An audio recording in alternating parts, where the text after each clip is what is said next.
Bonsoir à tous, c'est un plaisir pour moi de vous retrouver en ce dernier jour, en tout cas en ce qui concerne les émissions politiques de la semaine. Et pour cela, nous partons du côté de la commune de Vieux-Habitants avec le maire Jules Otto. Jules Otto, bonsoir. Bonsoir Élise, bonsoir la Guadeloupe et bonsoir à Vieux-Habitants.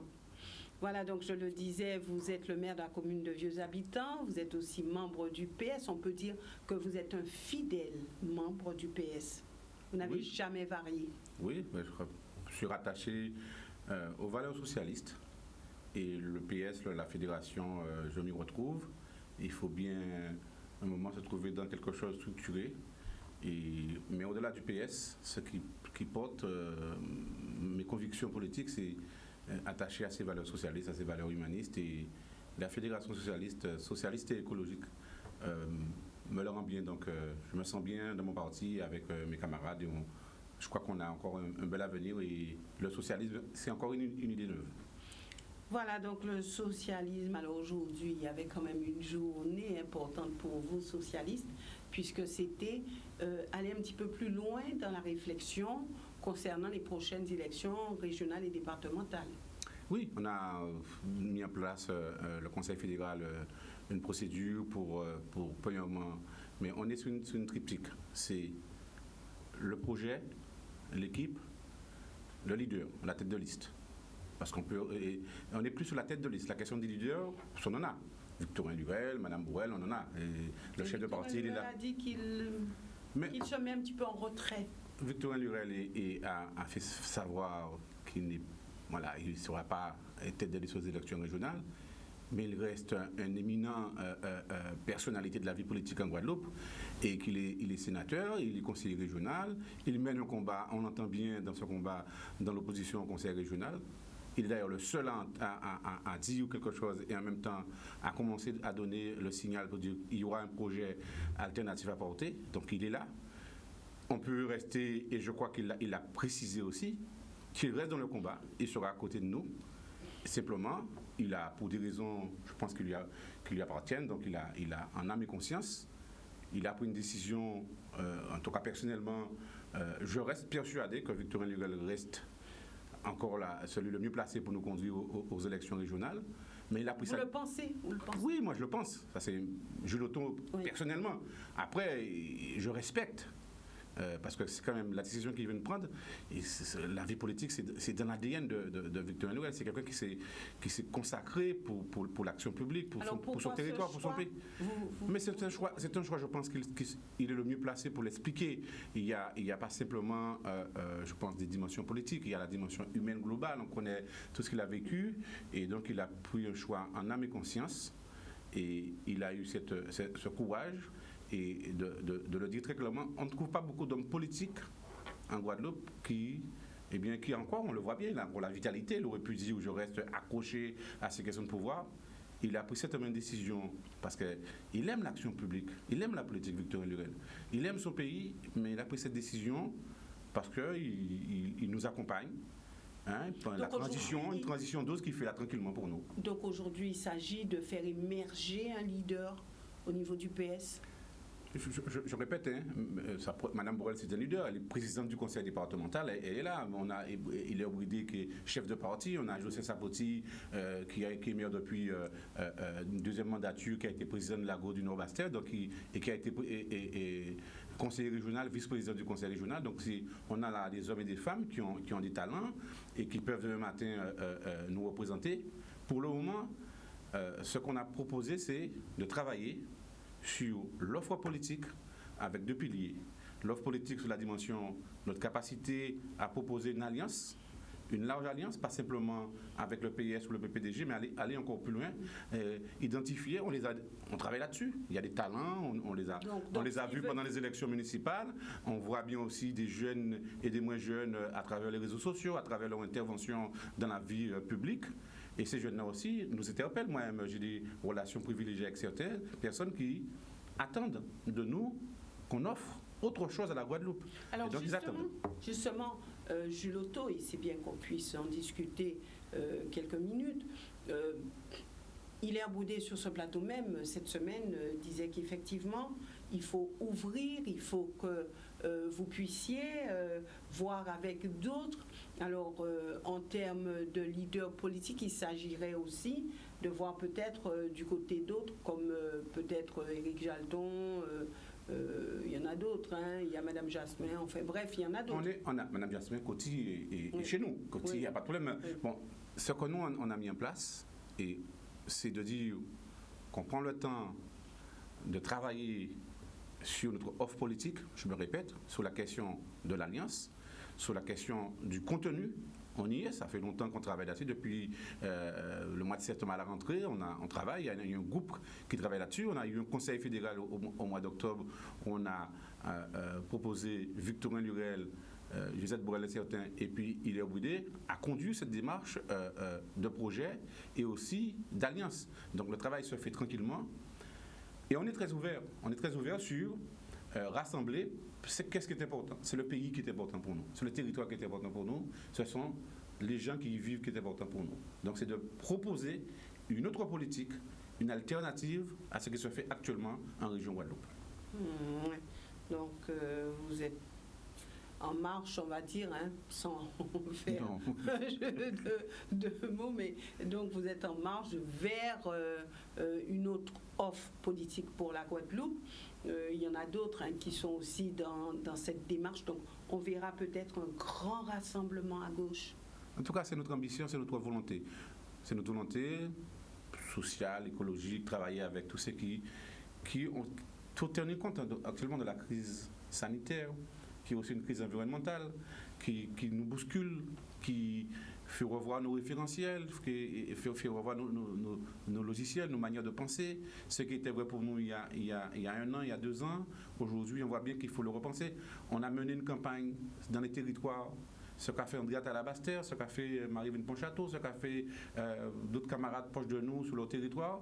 Il faut s'inspirer aussi de la manière dont ils ont su porter des projets, mobiliser la population, en tenant compte de la situation actuelle, de la crise sanitaire avec ces problématiques liées à l'environnement et de dire comment, devant les défis qui sont devant nous, les défis démographiques, on peut y revenir, on peut prendre le temps pour y parler, les défis écologiques, la transition écologique, ce ne sont pas des mots pour nous, c'est simplement dans des actions concrètes. Moi, sur le territoire des habitants, je fais des choses en termes, et chaque collectivité, on peut y travailler, et l'ensemble de ces acteurs publics sur le territoire qui y travaillent, c'est de se retrouver pour présenter une convergence, une belle cohérence pour le territoire de la Guadeloupe. N'êtes-vous pas un petit peu trop modeste, Jules Otto?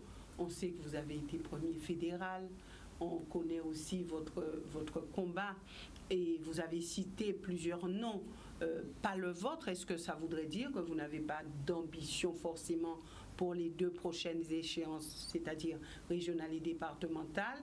Est-ce parce que vous n'avez pas forcément envie de vous mettre en avant? Non, c'est pas ça. Simplement, moi j'aime beaucoup mon pays, j'aime beaucoup la Guadeloupe. Je me suis bâti, j'aime l'action publique, j'aime m'investir et je serai dans le combat régional, mais pas obligatoirement sioniste, mais dans le combat je l'ai toujours fait, dans tous les combats, aux côtés des socialistes, aux côtés de Victorin Lurel, j'ai mené ce combat-là sainte sous la liste, je le referai. Ce qui m'intéresse aujourd'hui, j'ai pris beaucoup de temps pour être sur un territoire, c'est sur les habitants. Le Sud Bastère, le Grand Sud Bastère m'intéresse beaucoup, et les habitants en particulier. Je viens d'être, il n'y a même pas 1 an, maire de vieux habitants. La population attend beaucoup de cette équipe-là. Je m'investis complètement pour ma commune vieux habitants et avec l'équipe qui m'accompagne, avec les agents territoriaux et avec la population. Et c'est aujourd'hui c'est une belle passion. C'est pas toujours facile, mais je le fais avec passion et pour moi c'est un challenge. Bien entendu, pour développer la commune, il faut être adossé à ces collectivités qu'on dit entre nous dites majeures, le département ou la région. Donc il est bien d'y être, soit au conseil régional ou au conseil départemental. Je verrai ça sur le canton des habitants, si éventuellement c'est ce choix-là que souhaitent mes amis, que souhaitent les militants, que souhaite la population. Oui, j'ai déjà fait un parcours au conseil départemental à l'époque du président Jacques Gillot. Je pense que c'est là aussi l'insertion, l'accompagnement social, c'est une approche que j'aime beaucoup et que sous ces territoires en difficulté, en particulier sous vieux habitants, il y a peut-être des choses à faire à ce niveau-là. Et donc peut-être que le conseil départemental, dans un premier temps, pourrait m'intéresser, mais j'attends la validation, la discussion politique avec... De toute façon, les listes ont été déposées aujourd'hui. Oui, mais on a justement, on a prolongé, justement par rapport à ce que je vous disais tout à l'heure, là, on a prolongé cette procédure parce qu'on attend. Et les camarades du Conseil fédéral ont proposé de prolonger. Mardi prochain, il y aura un Conseil fédéral qui va préciser le calendrier définitif, mais on a prolongé parce qu'on veut justement se donner le temps de travailler sur l'offre politique, se donner le temps de trouver une belle cohérence, parce qu'on a là, pour la première fois, une élection départementale et régionale sur l'ensemble du territoire qui va se faire au même moment. Et il n'y a pas d'antinomie sur une vision politique départementale et régionale. Donc il y a des choses à travailler ensemble en amont et on est donc sur ça. Donc c'est l'offre politique, le projet, l'équipe et puis l'élection départementale est différente que l'élection régionale. L'élection régionale, c'est une élection de liste. L'élection départementale, c'est il y a des listes par canton, par canton. Donc les cantons qui ont été modifiés en 2015. Là, donc, il faut repartir, et au niveau donc, du parti, et puis il y a des alliances, et puis comme on est dans les élections au même moment départementales et régionales, ça signifie qu'il faut prendre le temps de bien mûrir, de bien choisir, de bien débattre, de bien discuter. Donc, il n'y a pas de précipitation. Ce qui est important pour nous aujourd'hui, c'est que le parti, avec nos alliés, avec d'autres personnes de bonne volonté qui partagent et qui souhaitent que ça change, eh bien, on est sur le terrain et on travaille. C'est ça qui est important. Le leader va se dégager, il y en aura. Pour moi, il n'y a pas de difficulté sur ça. Vous le saurez assez rapidement. Merci, Jules Otto. Maintenant, parlons un petit peu de cette crise Covid. Alors aujourd'hui, est-ce que... à Vieux-Habitants notamment, il y a une population plus ou moins sereine par rapport à l'évolution de cette épidémie. On a vu qu'on a pu contenir ici en Guadeloupe. Est-ce que vous avez quand même le sentiment que la population est inquiète? On est dans une situation, effectivement, on va dire, anxiogène, une situation compliquée. On voit ça pour la première fois. Donc, mais globalement, je trouve une population disciplinée. Je parle de mon territoire, oui. Et puis plus largement que Vieux-Habitants, sur Bouillan, sur Bailly, sur Basse-Terre. On a la chance d'être dans cette région-là. Je vous dis que depuis que je suis maire, avec la rentrée des écoles, on a respecté le protocole sanitaire au niveau de la mairie. Officiellement, je n'ai jamais eu ce que j'appelle un cas de Covid déclaré. Donc je touche du bois et donc ça montre bien que en respectant les gestes barrières, en faisant attention, en respectant le protocole sanitaire, les choses se passent bien. Donc, oui, c'est une situation qui peut être anxiogène, mais je trouve qu'on commence petit à petit à apprendre à vivre, à apprendre à être dans une vie normale, tout en sachant que les restaurants fonctionnent avec les habitants, on fait attention, la police municipale et la gendarmerie font un travail de coopération ensemble, et qui fait que pour le moment, il peut y avoir ici ou là, dans un restaurant, un petit dérapage, mais c'est rapidement contrôlé. Je participe avec la gendarmerie, avec la police municipale à faire en sorte de rappeler aux gens, mais on est plus dans la pédagogie à expliquer et que les choses se passent pour le moment relativement bien et que je trouve qu'il y a une certaine sérénité. J'ai la chance, peut-être aussi d'avoir dans mon équipe, on va dire, des professionnels de santé. J'ai la chance d'avoir aussi un dispensaire qui est à côté. On a même proposé donc à l'ARS d'avoir à Vieux-Habitants, et ce qui a été retenu, on a fait cet après-midi des vaccins à Vieux-Habitants au dispensaire. En concertation avec le département et avec l'ARS, on a fait première opération de vaccination. Ce qui veut dire que vous faites la promotion du vaccin anti-Covid. Je m'inscris. Il y a eu dans les temps, on va dire, passés, il y a eu des périodes de crise sanitaire et qu'on les a réglées par des approches scientifiques, par de la vaccination. Et donc, moi, je fais confiance aux scientifiques. Moi, je reste à ma place en tant qu'homme politique. Et bien sûr qu'il faut être vigilant, bien sûr qu'il faut être à l'écoute des informations, bien sûr qu'il faut être exigeant et qu'il faut être critique. Mais en même temps, on sait très bien et qu'il y a toujours eu ces scientifiques qui ont fait de la recherche, aujourd'hui, qui nous proposent des vaccins pour nos personnes âgées. Parce que dans ce territoire Côte-Soulevant, vieux habitants, Baïf, Bouillante, on est sur un territoire avec des personnes âgées. Il faut les protéger. Il faut les protéger. Je fais confiance à... On ne fait pas de la promotion, on fait simplement confiance au travail. Et puis il y a une organisation, on va dire, de santé sur le territoire. Il y a des professionnels de santé qui s'en occupent. Je pense qu'à un moment donné, il faut faire confiance. Et c'est comme ça que la vie avance. Et on a eu par le passé ces hommes et femmes qui nous ont apporté des solutions face à des crises sanitaires.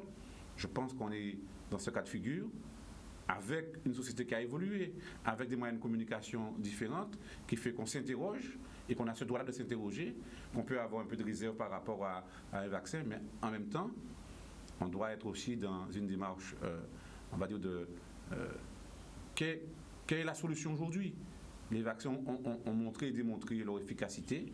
Je pense que le chemin, et en tant qu'homme politique responsable, oui, avec l'ARS, avec le conseil départemental, parce que le dispensaire appartient au conseil départemental, et avec l'équipe municipale, et avec les professionnels de santé qui sont avec moi, qui sont des conseillers municipaux avec moi, eh bien, on a mis en place ce centre de vaccination.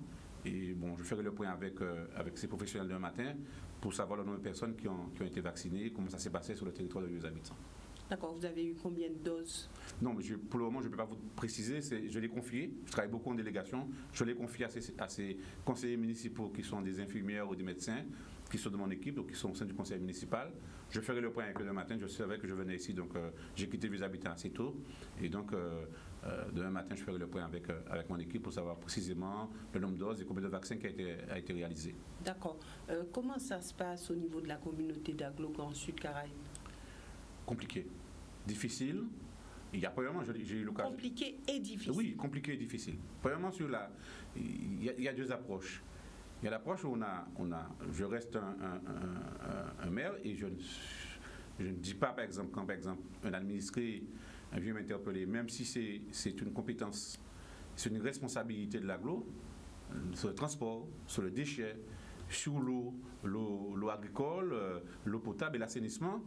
Toutes ces compétences ont été transférées à l'agglo. L'agglo doit assumer avec sérieux ses responsabilités. Mais quand l'administré vient voir le maire ou ses équipes, on fait des choses, notamment sur la question des déchets. On est obligé de parer au mieux. Mais en même temps, on explique qu'on fait de la pédagogie. Aujourd'hui, on voit bien que ces compétences ne sont pas exercées. Pourquoi? Parce que l'agglo, il y a eu des choix qui ont été faits.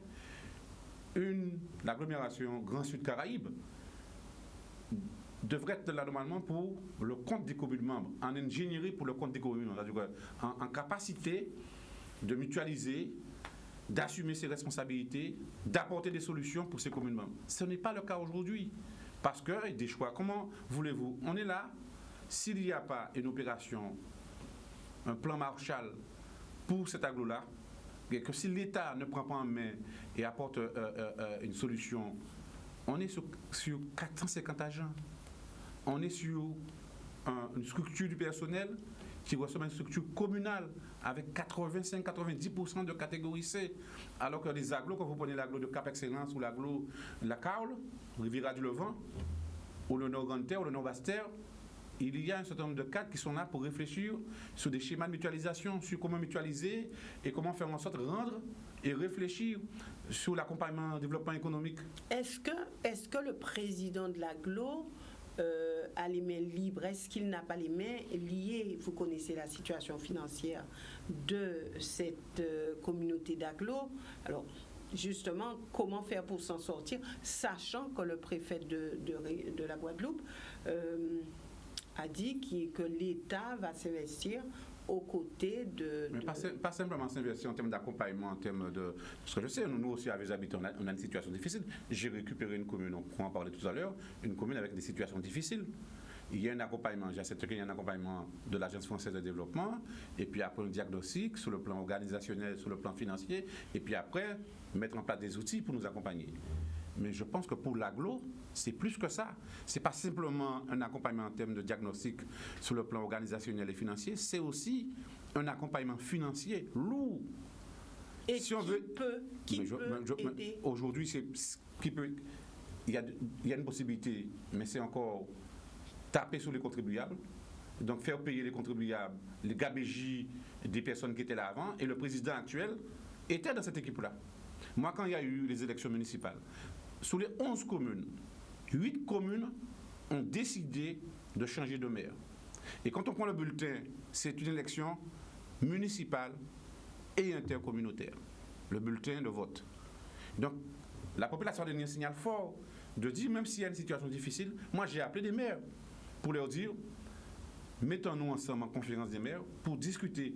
Que M. Abethiri Abeli soit président de l'agglo, ce n'est pas un problème. Il a su jouer. Après, c'est de faire en sorte que dans la gouvernance, que l'ensemble des maires puissent y participer. On lui a fait cette proposition, il a fait un autre choix. Quel choix? Il a fait le choix d'être ensemble avec ses amis politiques.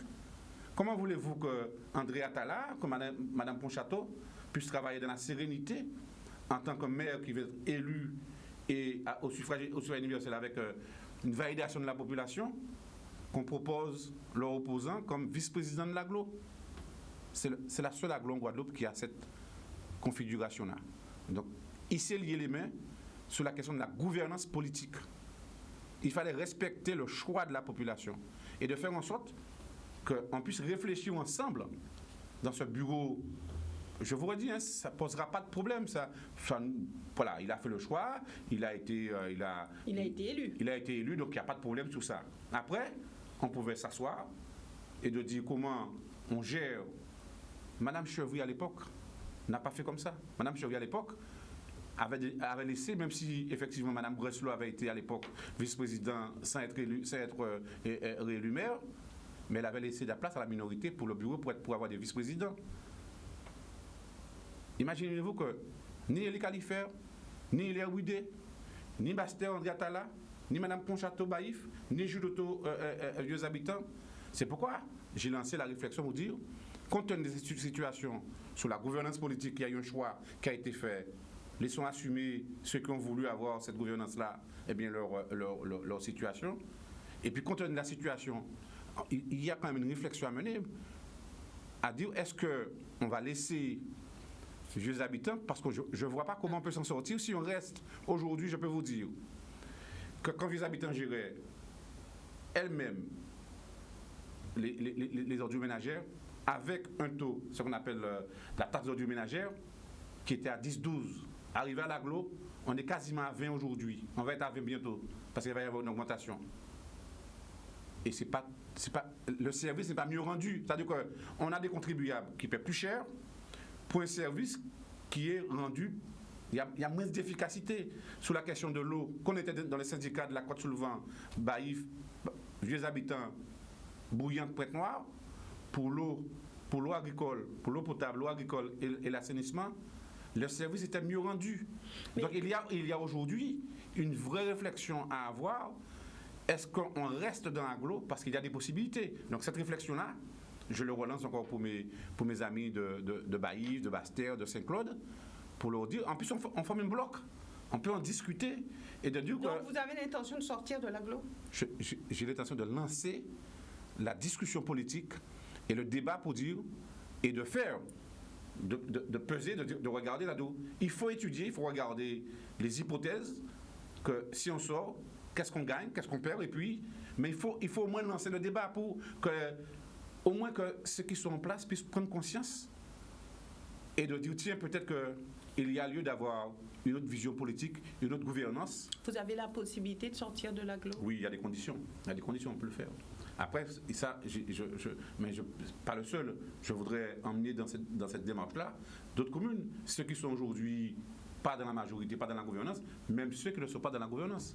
Je pense qu'il faut poser le problème parce qu'aujourd'hui, on voit bien... Est-ce qu'ensemble, on n'est pas plus fort? Oui, mais on peut être plus fort ensemble, mais aujourd'hui, quand vous analysez la situation de l'agglo du Sud-Basse-Terre, il y a des décisions courageuses à prendre, il y a un accompagnement puissant, un plan Marshall de l'État, parce que ce n'est pas les contribuables qui vont aller payer pour voir, parce qu'à un moment donné, le contrôle de légalité peut-être n'a pas fait correctement. Comment on peut avoir dans une agglo 450 agents? Parce que quand même, quand on embauche, il y a un contrôle de légalité qui se fait. Donc l'État, quelque part, a participé. Est-ce Thierry Abelli qui a embauché ces 4? Non, je n'ai pas dit que Thierry Abelli. Thierry Abelli, simplement, il n'est pas si innocent que ça. Dans la dernière mandature, il était responsable, vice-président de l'AGLO et responsable de la commission finance. Donc, il connaissait la situation. Donc, il a participé quelque part. Et donc, on sait très bien de quelle équipe il appartient. Et donc, cette équipe-là, bon, ceci étant dit, aujourd'hui, Thierry Abelli est président, en dehors de ses choix politiques. C'est quelqu'un qu'on peut lui donner au moins son approche de technicien, qu'il essaie de faire en sorte que ça aille mieux. Mais on est en tel retard, je doute de l'efficacité immédiate de cet aglo s'il n'y a pas derrière un accompagnement puissant et un accompagnement de l'État. Je ne vois pas la solution aujourd'hui. Sinon, on va dire... D'ailleurs, il y a eu... L'État a dit nous accompagner. Il y a eu le retour de l'audit fait par un prestataire qui avait été commandé par l'ancien président. J'y ai participé donc à cette restitution. C'est des propositions d'augmenter la taxe d'ordures ménagères. Donc c'est sur les contribuables. Moi je leur ai dit, est-ce qu'on peut faire à chaque fois les contribuables supporter les errances politiques? Alors, est-ce que ce soit, et malheureusement nous sommes arrivés au terme de cette émission, le temps passe trop vite, Jules Otto, est-ce que ce soir on peut se dire que c'est la voix de Jules Otto, maire de la commune de Vieux-Habitants, maire responsable, ou est-ce que c'est la voix de l'opposition qu'on entend, opposition au sein de Grand Sud Caraïbes? On a un groupe avec, je peux les citer, c'est Marie-Evelyne, c'est André, c'est Élie, c'est Hilaire. On discute, on échange. Bon, ça, je parle des maires, mais chaque commune, on a aussi des conseillers communautaires. Donc, on se voit, on discute, on prépare les conseils communautaires et on se pose ces questions-là. Bien entendu, c'est pas facile, c'est pas simple. Donc, Élie a sa sensibilité, André aussi a une sensibilité, mais on converge. Donc, il faut laisser le temps au temps, mais c'est pas dans ce que j'exprime là. C'est bien entendu Jules Otto avec sa sensibilité donc, qui s'engage. Mais je sais que c'est des débats qu'on partage entre nous et qui est donc cette voix de l'opposition que je porte dans le Grand Sud Caraïbes. Voilà, merci Jules Otto d'être venu sur ce plateau. Nous aurons la possibilité de nous revoir pour aborder la question municipale, la question de la commune de Vieux-Habitants. Mais juste avant de se quitter, une question, mais vraiment rapidement, une réponse. Est-ce qu'on peut dire que la commune se porte mieux financièrement? Non, on ne peut pas dire le développement. On est en train de mettre en place les outils pour que ça aille mieux. Sur le plan organisationnel, sur le plan de l'implication des élus et des agents, et sur le plan des procédures pour rationaliser les dépenses et mettre en place une démarche d'ingénierie pour aller chercher des recettes. Vous êtes basé sur le rapport de la Chambre régionale des comptes, Tout le dernier rapport pour dernier ça. rapport. Et donc on a suivi et on est en train de s'inscrire dans une courbe pour pouvoir s'en sortir en inscrivant une bonne relation avec les services de l'État, en demandant à l'AFD, l'Agence française de développement, de nous accompagner. Et ce qui a été fait au mois de janvier ou février, on attend le retour pour inscrire nos orientations budgétaires 2021 dans ce cadre-là, et un BP qui doit s'inscrire dans ce cadre-là, avec une forte recherche de nouveaux financements et en même temps de maîtriser les dépenses.